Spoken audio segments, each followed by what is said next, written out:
WSBC.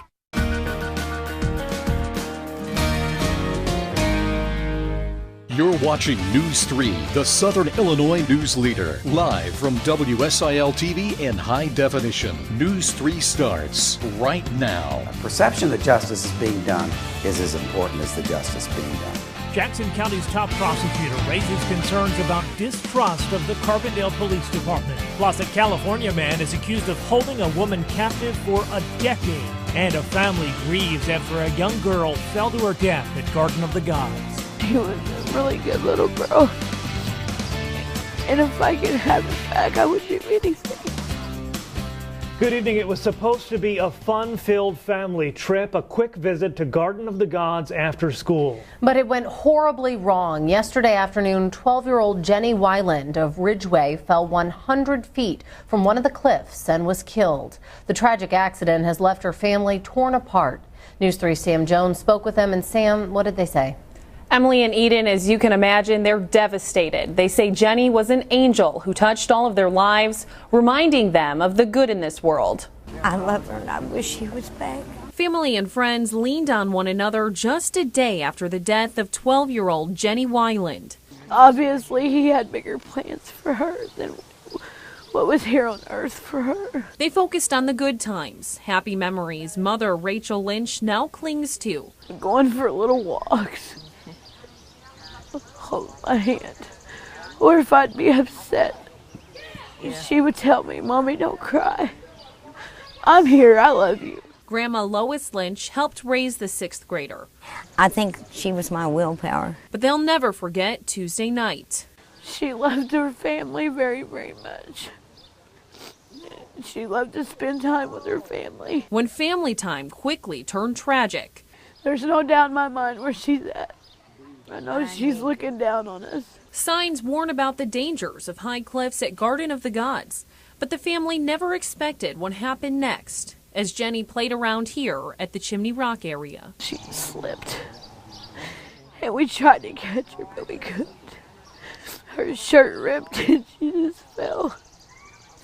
And we couldn't get to her. Her mother's fiance and sister's boyfriend tried to catch Jenny. They were injured in the process, but it was too late. I would gladly take her place just to have her back. Now they're left grieving the loss of a little girl who wanted to be a nurse to help special kids. Jenny Weiland will be laid to rest this Saturday. Visitation will be held from 11 to 2 at Cox & Son Funeral Home in Ridgeway. A funeral will follow immediately after at the Westwood Cemetery in Shawneetown. The family asks for all the prayers and support they can get. Live in the newsroom, Sam Jones, News 3. Yesterday's accident has officials encouraging everyone to keep safety in mind when they head outdoors this summer. Authorities recommend hikers wear sturdy shoes and stay away from rock edges since it's easy to lose your balance. Also, make sure you have plenty of daylight before heading out. Pack a lot of water and bring a phone in case you get lost or need to call for help. Time for a first word on weather now. Here's Jim. Overall, it was just a warm day, quite a few clouds around, but late in the afternoon, we watched a little cluster of thunderstorms move out of the St. Louis region, and right across southern Illinois they went. A couple of reports of some large hail, a couple of reports of some big wind gusts, but no major damage reported anywhere. This evening, things have really calmed down. The chance of showers and storms is not completely gone. We continue to watch Doppler radar, but I think the chance of rain for the rest of tonight pretty small. We are watching a little bit of activity firing up in southern Indiana. There is a little weak boundary, a little weak cold front coming our way later tonight that could be just enough of a trigger to bring back a little shower thunderstorm activity. The risk of severe weather for the rest of tonight looks very small. Temperature still a little bit on the muggy side. Most everyone reporting in the mid-70s right now. Quick check on estimated rainfall totals, more than just how much. I wanted you to see the path of that cell that moved through, and you can see the few folks that saw a little bit of rain today. The green blob showing up over parts of Perry County and Washington County, where I think we saw the most hail. Many times that will show up as heavy rain, but you see just a small part of the region saw rain today. And then we think the same sort of thing for the next 3, 4, 5 days all the way through the holiday weekend. It just looks like isolated showers and storms a possibility. We'll fine-tune that forecast for you in just a few minutes. New tonight at 10, Illinois House Speaker Mike Madigan is now scaling back the state budget to reflect expiration of the income tax hike. Madigan says he only has about half the votes needed to keep that tax hike from expiring in December. So he's moving forward with a budget that does not rely on it, with billions less in spending. He says when lawmakers get a look at it, it may change their minds on the tax hike. The clock is ticking. A spending plan needs to be in place by the end of May. A push to take redistricting power away from Illinois lawmakers has hit a snag. A political action group wants to create an independent commission to draw district maps. They're petitioning to get a referendum on the November ballot. But a sampling by Illinois election officials found more than half of the petition signatures are invalid. The group now has until the end of the month to come up with enough of those signatures. 3 people from the St. Louis area are accused of robbing a Southeast Missouri bank. The suspects are Alexander Trotter, Tyrese Royston, and Pamela Lathan. The Scott County Sheriff says the 3 went into the First Commercial Bank in Morley yesterday. Investigators say they tied up 2 workers and sprayed one with pepper spray before getting away with money. Police pulled over the trio a short time later and found the cash in their car. The suspects remain behind bars tonight. A Central Illinois mother faces charges after her 7-month-old baby fell out of his car seat and died. Investigators say the child wasn't properly secured in the seat last Friday. His mother turned into a Decatur gas station and the boy fell onto the floorboard of the car. He hit his head on a glass bottle and the glass punctured the baby's skull. Then the mother took the boy to his father's house before going to the hospital. She'll be in court next month on child endangerment charges. Comments by the Jackson County State's Attorney are stirring debate about the public trust in the Carbondale Police. At a meeting this month, Mike Carr called for an evaluation of the police department's leadership. News 3's Fana Haile-Selassie has been looking into this story. And Fana, what prompted Carr's comments? Well, Carr says it isn't just one issue. He believes a number of high-profile cases have led to distrust of the Carbondale Police Department. And Carr says it's a problem city leaders need to address. If you ask residents in Northeast Carbondale their perception of the police department, images like this standoff last year often come to mind. You can't come out in riot gear into a community. Jackson County resident Daryl Backstrom says there's a long history of distrust between many minority communities and police, not just in Carbondale. In order to trust someone, you'd have to know who they are.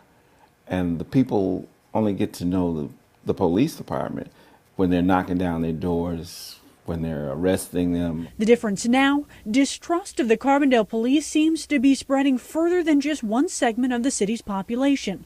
The result of several high-profile cases going unsolved, like the 2011 death of Molly Young, where many suspected her then-boyfriend, Carbondale dispatcher Richard Minton, and the mysterious death of SIU student Pravin Varghese in February. Then there's the 2011 theft of the police chief's gun, later used in a murder. Public perception is important for your department. The bad perception led Jackson County State's Attorney Mike Carr to speak out at the last meeting of the Carbondale Human Relations Commission. Wouldn't it be nice to have a police department when they said something about an investigation that the community trusted? Carr says the distrust affects his job too. Witnesses won't come forward, making cases weaker. He says he has faith and trust in the Carbondale PD, but perception is reality, and it's up to the department's leaders to fix it. I think the community members would like to see more involvement from the chief and involvement going into their neighborhoods. 12-year-old Javon Watson and his aunt Latasha Matthews agree with Carr, insisting they only see police when there's a problem. Some police need to just come by, see how other people are doing, stop, see how they're feeling, see if anything been wrong in the neighborhood, and see how people are doing. Just talk to people. Chief Jody O'Gwynn says that's easier said than done. There's already a requirement for officers to get out into the community, but time is limited. When you have the amount of officers that we have responding to 70,000 plus calls for service per year, it leaves a little time for officers to be able to get out and interact as I would like them to on, a personal basis. O'Gwyn doesn't believe the distrust is warranted. He insists he was the victim of a burglary when his gun went missing. State police investigated the Molly Young case, not Carbondale, and his officers put all their efforts into finding Pravin Varghese. O'Gwyn says when the department is silent about a case, the public misconstrues it as hiding a nefarious agenda. There are a lot of conspiracy theorists out there who believe that there's something else going on that there's not, and that it's popular to do that. Ultimately, the Carbondale city manager and council have the authority to force any changes if warranted, but leaders have varying positions on the problem. This has been an issue for decades. It's not anything new. The goal of the police department is to serve and protect. And a lot of the perception now is that they just arrest and harass. Human Relations Chair Gerald Henrich says the commission will be making some recommendations to the Carbondale City Council next month. There'll be suggestions on how the police department can foster better relations with the community. More from Williamson County now. Marion Police will soon be in their new headquarters. Have access to the public that they can come and pick up copies of the reports. There's an intercom system. The department unveiled the new police station to the public today. It's located inside the old Army Reserve Training Center along Route 13. Dozens of people, including city leaders, toured the nearly $2 million facility. It's triple the size of the current location with more rooms, shower facilities, and a high-tech dispatch center. Former police chief John Ibeck has been working on this project for nearly 8 years. I hope they'll take advantage of this new facility. It should be good for decades to come, and if they take care of it and take pride in their work, I think that it's going to do a marvelous job for them. Ibeck says the new location along the highway should also lead to better response times for Marion Police. The station will officially open next Wednesday. A California woman is free tonight after being held captive for a decade. Details on that straight ahead. Plus, this downtown building faces demolition. It started to crumble, and officials say it's a danger. And the Secretary of State personally blocks a new driver's license for a former state cop convicted of a deadly crash. You're watching News 3.